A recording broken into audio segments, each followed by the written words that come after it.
welcome to our Kitoko podcast today with a new guest, Alice Dehner. She's managing partner and senior coach at the Dehner Academy.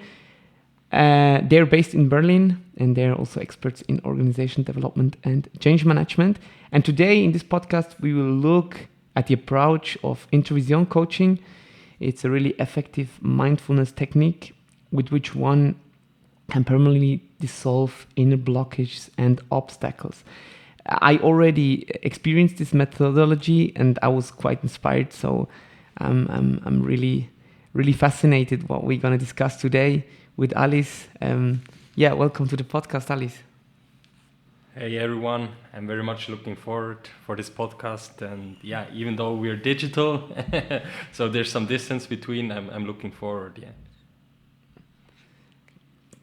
Thank you guys. So let's hop directly into the topic, and maybe Alice, you can tell us a little bit more where the Introvision's coaching methodology was developed.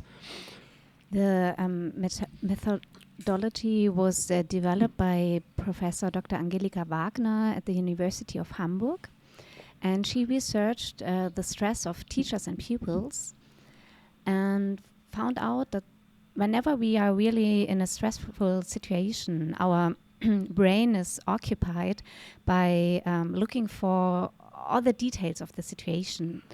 It's occupied by observing how the other people are, how the situation is, and is not anymore in shape to find good solutions for a situation. So you could imagine a pupil who has to solve a math problem in front of the whole class, and his brain is occupied by the others start to laugh, or am I really getting red in my face, etc. And is not anymore in shape to think about the math problem.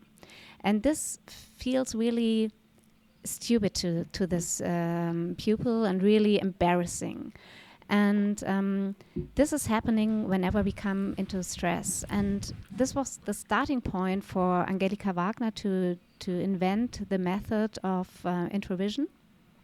So she really tried to find a method to get along with the stress, or better to say, to find a method so that this stress doesn't come up in the first place, and that we could keep calm and solution focused in such situations.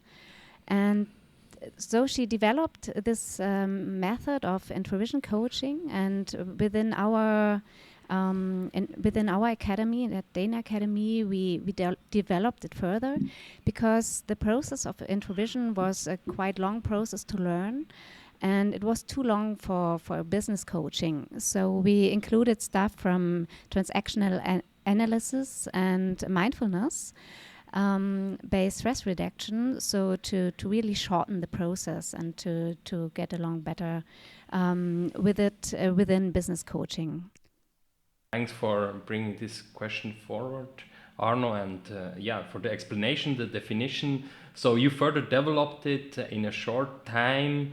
Can you tell us a little bit more? So how can you actually then also in a short period actually use this technique? Yes, so perhaps first of all I explain a little bit deeper how Introvision coaching works.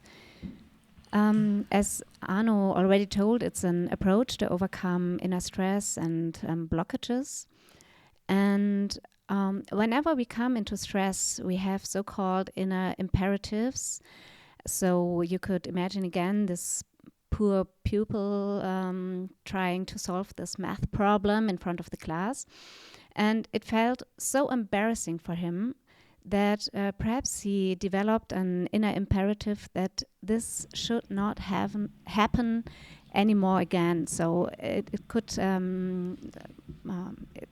be like, I'm not allowed to make fool of myself in public again, because it felt too embarrassing. But in his later life, when he's an adult and is doing a good job, it may be that at some point his boss says, "Oh, you had really a good idea. I would like you to make a speech of this idea in front of the whole company." So then again, there's a really good situation for him to get in the situation to make a fool of himself again. And then the stress comes up. And this inner imperative saying, I'm not allowed to make a fool of myself in public again, is connected to our alarm system. And this alarm system is placed in the amygdala in our brain. It's part of our limbic system within our brain. And in the amygdala, all our perceptions are collected in the first place before they are sent to our cerebrum. And in our amygdala is our alarm system. And whenever my perception tells me, okay, something could happen which is not allowed to happen, our alarm turns on. And what we normally do is trying to deal with this stress via stress management methods. So whenever we are under stress, you could imagine like a pressure cooker.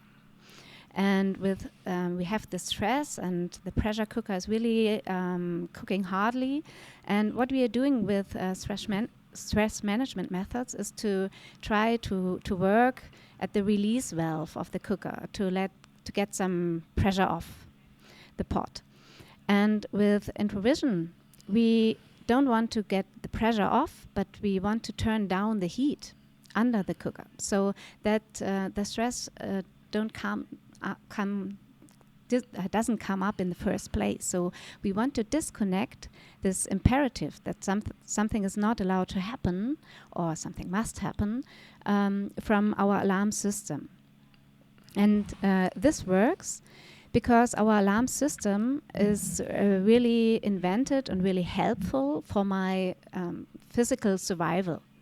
So it's really helpful if I go to the street and a big car is driving towards me in a fast manner. So I need really this alarm system because it's flooding my system with hormones, with stress hormones, which are helping me to cross the street in a faster way and to survive. So you normally know this system from the public fight or freeze behavior. But all these hormones which are within my system then are not at all helpful for my psychological survival. And the situation to hold a speech in front of the whole company, for example, my physical survival is not in question at all. It's all about my psychological survival. If I'm making a fool of myself, or if it's an embarrassing situation, but it's not about my physical survival. So if we react with management methods now, we give a hint to our alarm system that this alarm makes sense because I'm reacting to the alarm. And then it remains. So the stress management method help at the moment, in the moment, but on the long run, my alarm will remain. And what we do within Introvision is that we do something else that we do normally. What I want to say is that within a coaching session, we make a practice, an exercise, where I really try to trigger the alarm by purpose, and then help my coachee to not react to the alarm, but just looking at it, just observing what's happening through this alarm, what's happening within my body, what's happening emotionally, and what's happening within my thoughts, what picture are coming up, what memories are coming up. And just looking at them helps that the alarm could go down because the hormones will get lower because my body is working with them, and then my system could learn.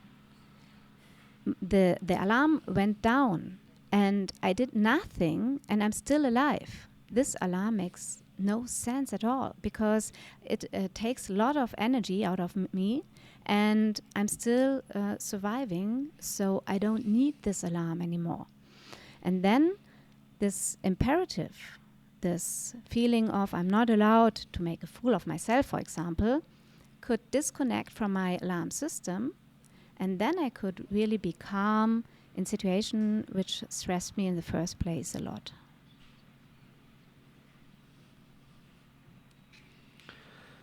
Really interesting. Thanks, Alice, for this input.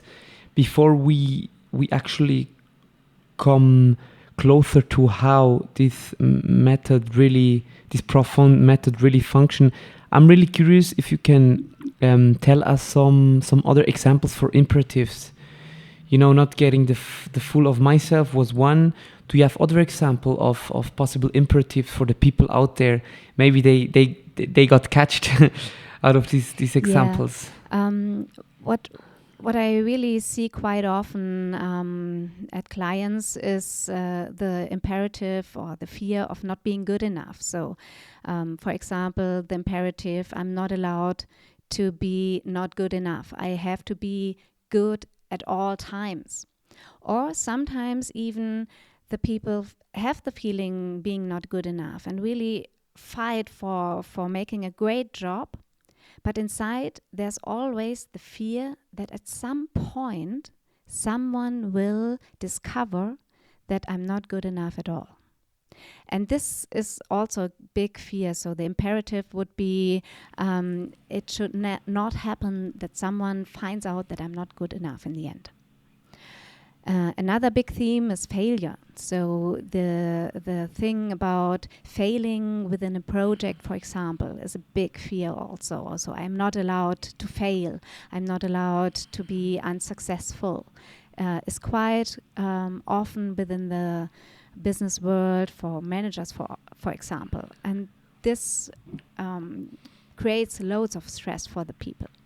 Another imperative or example is the fear of not being accepted or loved. So quite often, if someone really should give a critical feedback to membership of the team, for example, they don't do it because there's the big fear of, in the end, not being accepted anymore if I give this critical feedback. This is also a topic quite common within the business world. Yeah, these are very huge topics. It goes really deep into the existence of the human being, of the existence. And I would like to know, how does it actually come to this programmation? Is it how we were raised, or is it the society that shapes this alarm system? But from where do you think is it coming from, this also misprogrammation? Yeah, I think loads of these imperatives are there due to our childhood, because quite often we were within our childhood within situations we couldn't cope with, like the example I gave in the beginning. So we were in situations we couldn't cope with, and as child we had no possibility to cope. And quite often there were my parents weren't around, or there was no adult helping me in this situation. And these are quite often the situations which felt so badly to us that we made like an inner decision: this should not happen again. And whenever I come to situations where it could happen, then this alarm arises. And also, I think you ask for the society. I think quite often also the society is part of. So I'm dealing a lot also with some gender topics, and I think, for example, at these gender topics, there are loads of imaginations how girls should be, and there's always included the imaginations that they have to be nice, that they have to be polite, more polite perhaps than boys, etc. And also this is often not helpful for these fears, because often quite the women think they're not good enough, if they're not polite enough, not nice enough, and this triggers also all these imperatives. So I think it's a quite mixture of growing up, of situations we came in, and of our of the way we were raised by our parents, but also about society. It's really interesting inputs. Yeah, was always when I was younger with my brothers. Yeah, the boys, they always fighting, and the girls, they always have to be polite, you know. And I think it's a really important topic also in today's labor market. And now my question is, when someone is coming and yeah, hey, I have fear of failure, what would be like the possible step in an introvision coaching? Like how would you start maybe, and what is important for a coach when he or she wants to apply this method? Mm-hmm.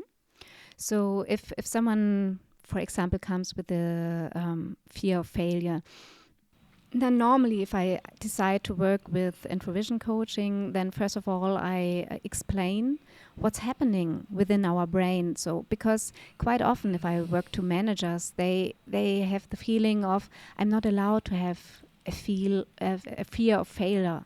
I'm not allowed to this anymore because I'm a manager. So it's really a relief quite often to hear that it's a matter of our system, that it's quite normal to have fears like this, and how it functions. And why it doesn't help to just say myself, oh, don't have this fear, you are now a manager, you don't need to have this fear of failure. So it's really helpful to see that it's not a matter of my cognitive weakness, but it's a systemic problem within my body system. And then after explaining this, we start to make some exercises for mindfulness, because to really get into the method, I need a special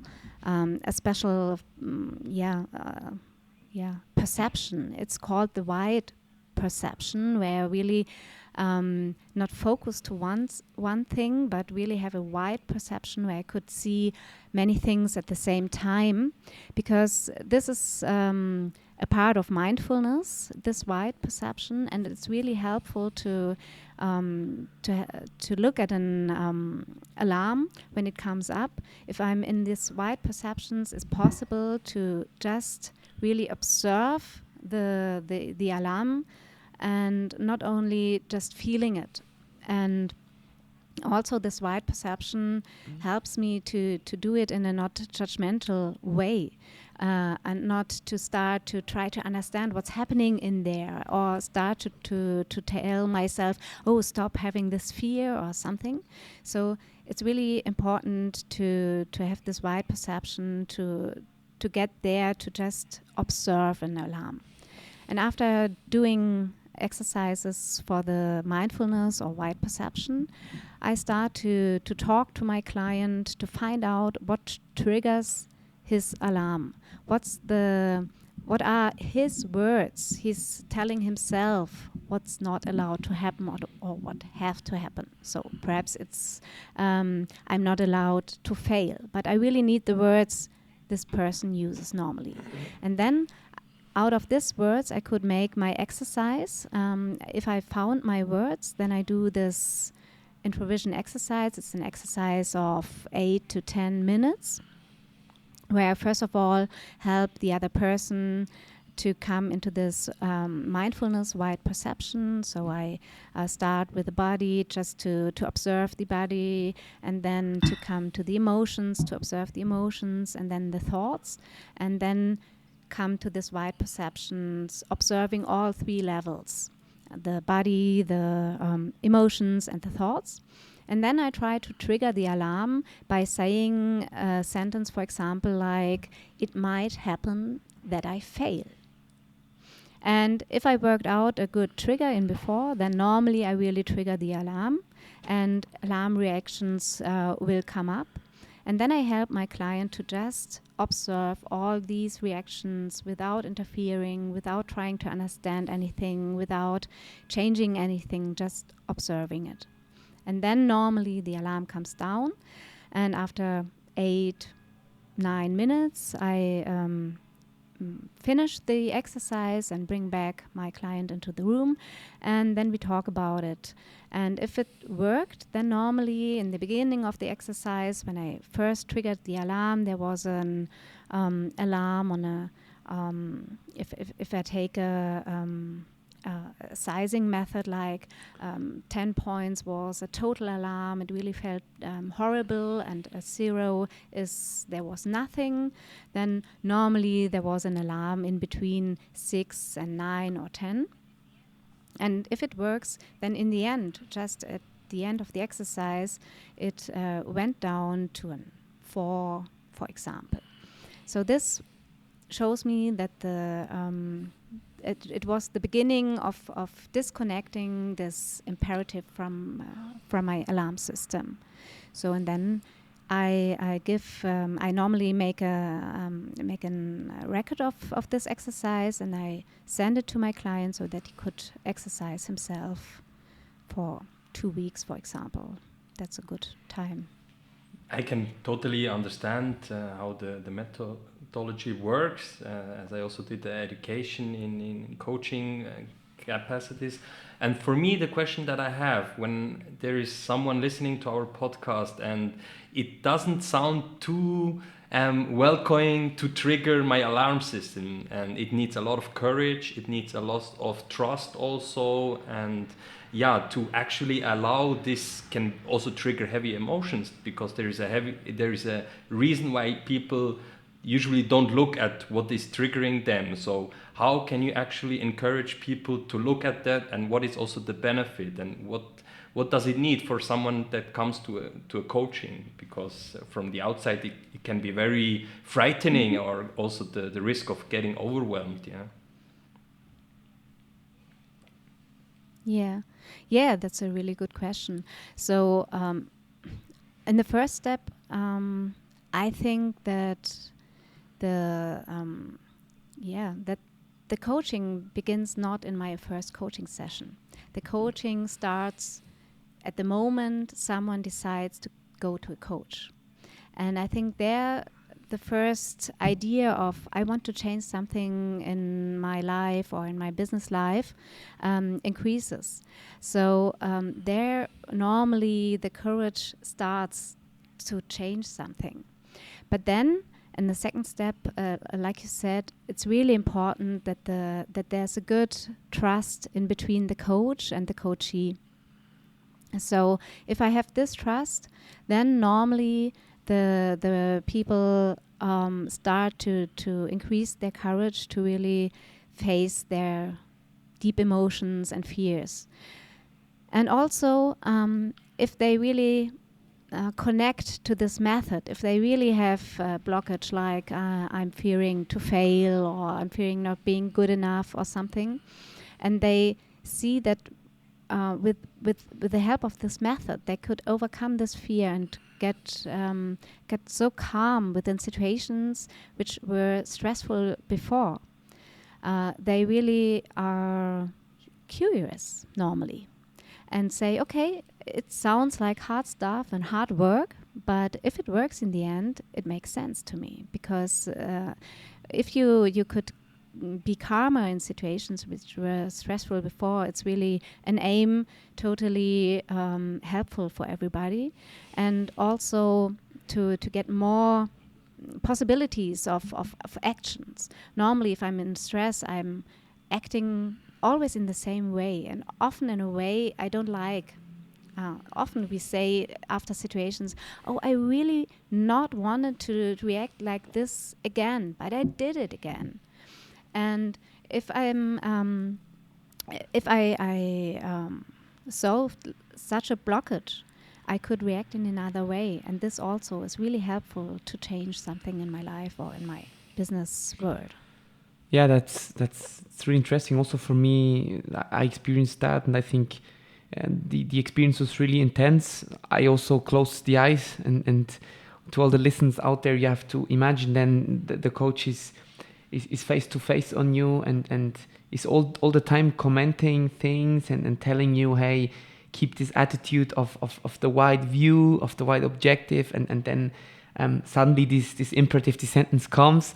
And yeah, it was like the experience was quite interesting, because then there are a lot of emotions coming up. You feel heat, then sometimes you're cold, and then when you open up the eyes again, you're back. It was really interesting to see what the impact was, and in my opinion, it was a really powerful exercise.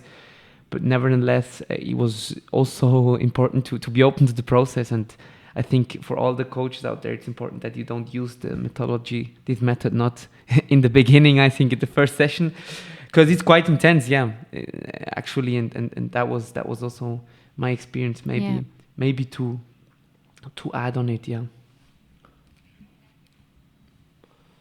Yeah, and I think it's also important that as coach, you really realize what the client wants to arrive. It's important that not me as coach say, okay, you should change this in your world or in your life. It's always the decision of my coachee, and I could only work with things my coachee really wants to change. Yeah, this is a good point. For me, what just popped up is we talked a lot about emotions and feelings, but I would claim that in today's society, it's not so common to be connected with one's feeling or emotions, because we are, especially in the business, we are so cognitive oriented, and still emotions don't have a high, how do you say, a high standard in business. Of course, emotional intelligence will be more and more important, but it needs also a skill for the coachee to actually be in contact with one's feeling or in the emotions. And how do you experience that? Is there really a good connection with the people that are coming to you with their own feelings or emotions, or what can actually help to be more connected? Yeah. It differs. So some coachees are really good connected to their emotions. Even so, I think within the business world, emotions are really not allowed. Normally, you say it has to be cognitive and not emotional, but nevertheless, we are human and we are really run by our emotions. So we decide through our emotions normally. So the research shows more and more that emotions are quite important for our life and our decisions. So this is one part. And if someone is not good connected to his emotions, normally it helps to use also this wide perception and mindfulness to discover the emotions, to really give them some space to show up and to be seen. Because normally if we don't look at our emotions, if we don't let them be there, then they're in our bodies anyway and interfering our behavior much more. I just read an interesting article about research where some people, one group of the people should just think about the sense of life. And they were really told only to think about it. And another group were just told to observe their emotions. They shouldn't do anything other than observing their emotions. And they were seeing at the brain stuff. And the group who was just thinking about the sense of life, there was lots of activity within the brains at the emotional center. So there were loads of emotions, and they didn't came to calmness. They were always there. There was loads of activity. But the people who were just set to observe their emotions, there were activity at the emotion center at the beginning of the exercise, and in the end, it calmed down. So observing our emotion is really a good thing to calm down the emotions, because then we let them be there and they could stop firing in our brain all the time. But if I don't see them, if I don't give them space, then they're firing and firing to give us a message, and we don't hear it, and they won't stop. So really the mindfulness is a good tool to come to this observing emotions and letting them within our body, because we all have emotions. I don't think that people don't have them. Yeah, I totally agree. Maybe a lot of people just are afraid of their emotions because they can get easily carried away. But I also strongly believe emotions and feelings is a good hint of actually our needs. If we are angry or frustrated, instead of just swallowing it down and ignoring the situation, we can look at what is actually happening inside of me, and then we see I'm frustrated, and behind the emotions, the feelings, there is usually a need, and if I'm capable of then also explaining my need to the other person, then of course we can solve the situation, and then the emotion is not blocking energy, because I believe that when we don't deal with our emotions, this is blocking energy. Yeah, totally agree. So really similar meaning here on emotion. I hope all the people out in the labor market will have also the same. I think I'm also totally agreeing with you guys. And I think we are on the end of this podcast. I found it really interesting to take a closer look to the approach of Introvision Coaching. This is really an effective mindful technique. So guys, you can try it. I think I didn't ask you, but alone, I think it's hard to practice. I think you need a coach, or what would you say, Alice, before we finish? So, yeah, of course, you could practice the method by your own, but it's really hard. So the first step is really hard to get to this point of mindfulness and wide perceptions. This really needs practice. And also, if you want to trigger the alarms, you really have to find the right imperative. And it's possible to find it by yourself, but it's much more difficult than with a coach, because we all have our blind spots. And normally our blind spots are where our fears are. And so it's not so easy to find them by yourself, but it's possible. So it's really, if you're really good in observing yourself and this mindfulness, it's possible to deal with yourself, but normally it's easier to talk to a coach and to find the right triggers there. And as always, we heard these imperatives. We had some example of failure, having fear from failures, or not to be good enough. That was also really interesting. So people out there, you had some examples. And last but not least, I think it was also interesting to hear that it's important to deal, to give the emotion space. And last but not least, you get some step within the Introvision coaching how this goes when you go to a coach. Many thanks to Alice, to Munich. Thank you. Thanks that you were a part of our Kitoko podcast. And thank you also, Amadeo, that you were here with me. It was a really honor to have you here, guys. If you have questions, send them to us. If you have questions to the method, if you have questions to other things around coaching, you can also reach Alice, of course. You see her in our Vita, in our LinkedIn post. She's connected there. And of course, follow our podcast, the Kitoko podcast. We are on Spotify, iTunes, and all the platforms. If you want to develop your personality, to develop teams, but also make the company future oriented.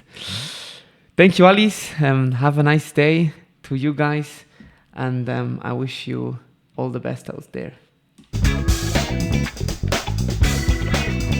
Bye.